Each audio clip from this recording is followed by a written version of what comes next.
Those that come after us are going to be born directly into a prison that there will be no escaping from, because they will have no reference point for what freedom actually ever was. I'm going to show you this BBC article and just run through it with you. Have a look at this, it's pretty interesting.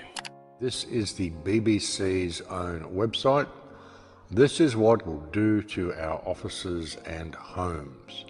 You know, see, a lot of people are talking about the post-future. There is no post-future, folks. It says here, one day it will subside. It could be eradicated.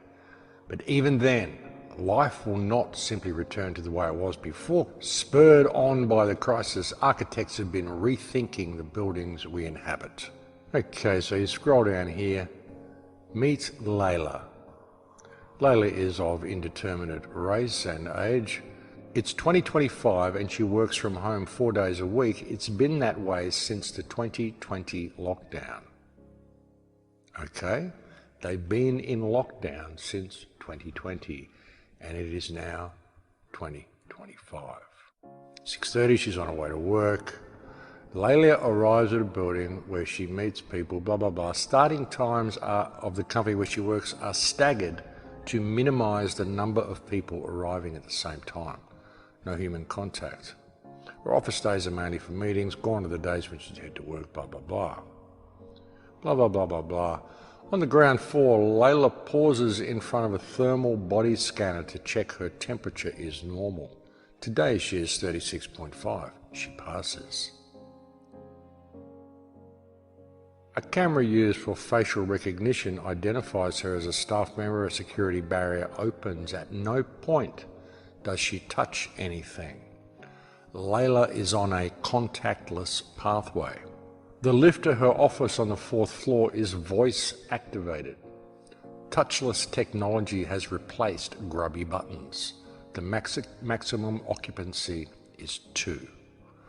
Voice acted elevators, folks.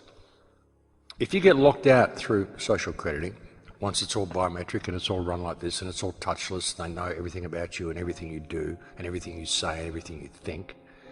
If you get locked out of the system due to being down on social credit points, your elevator won't even work in your building because it will be voice activated and your voice will be recognized by the elevator as one who does not have access. Soon you'll have voice activated doorways. The smart locks they want to put on your home, soon these will not be digital keypads. Soon these will be biometric, they will be voice activated. And if you're down on credit points, they simply won't open for you.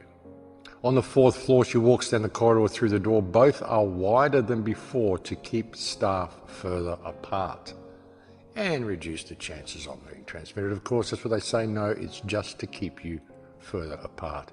At the door, Layla uses a hand sanitizer. She's so used to it now that she doesn't even think about it. Sits down at her desk. Much of the furniture, as well as the walls, panels and facades, is made from antimicrobial material. It's easier to clean and harder for bacteria to stick to. Makes her coffee in the kitchen where the worktops are also antimicrobial. The handles of the drawers and cupboards are made of copper.